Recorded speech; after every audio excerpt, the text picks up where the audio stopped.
Good afternoon. State police officers are trying to make a traffic stop end up in a high-speed chase on dark and snowy dirt roads.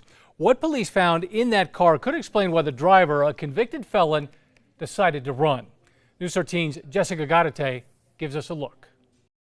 You're gonna get tased! You're gonna get tased! Stop! Stop! A state police officer finally catches up with this suspect on a remote county road in the middle of the night in early January. 12 minutes earlier, Officer Eric Jackson notices the white sedan traveling on a spare tire along I-25 near Santa Fe, swerving in and out of the lane, making what the officer describes as the distinct sound of a vehicle without its catalytic converter. Lights and sirens blaring, the officer tries to pull over the car, which pulls off an exit, but instead of stopping, the driver loops around and gets back on the interstate. This chase continues at speeds of more than 110 miles per hour. 7 minutes into the pursuit, the driver, still swerving, exits the freeway again. But if the officer thinks the driver is about to give himself up, he can think again.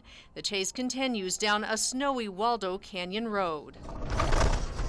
The asphalt gives way to dirt, but the driver pushes ahead for another several minutes before one of the icy curves proves too much to navigate, and the car crashes into a ditch. The man in the driver's seat, identified by police as the car's owner, Diego Talamante, scrambles for a black bag. Don't! Freeze! Then takes off running down the dirt road. Come, stop! Stop! You're gonna get tased! The officer catches up with Talamante crawling under a barbed wire fence. You're gonna get tased! You're gonna get tased! Stop! Stop!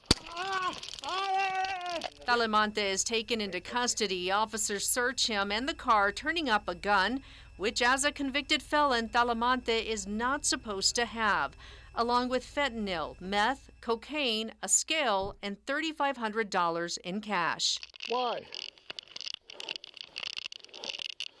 I was just going to ask you about your donut, and you're not maintaining your lanes of travel. Well, you're scaring me with your life. Jessica Gaddate, KRQE, News 13. Talamantes is facing a long list of charges, including drug trafficking, being a felon with a gun, and, of course, fleeing an officer. Court records show Talamante pleaded guilty to aggravated assault back in 2019 after trying to force his way into someone's home posing as a police officer.